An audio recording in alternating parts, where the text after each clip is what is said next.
ये भी उसकी मोहब्बत ही मुर्शद कि उसने सारी दीवार छोड़ के मुझे चूना लगाया।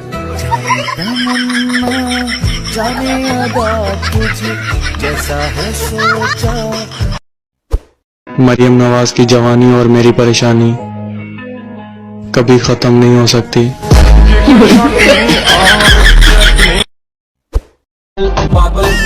आजकल लड़कियों की रुखसती पर माँ बाप से ज्यादा मोहल्ले के लड़के रोते हैं।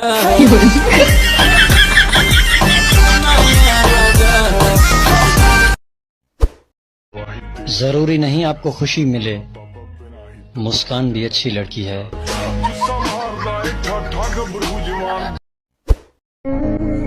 और लोग कहते हैं रात गई बात गई। नहीं यार, यहाँ तो रात होते ही दुखों के अटैक आने लगते हैं। लाइक कयो, फॉलो कयो, कमेंट भी कयो।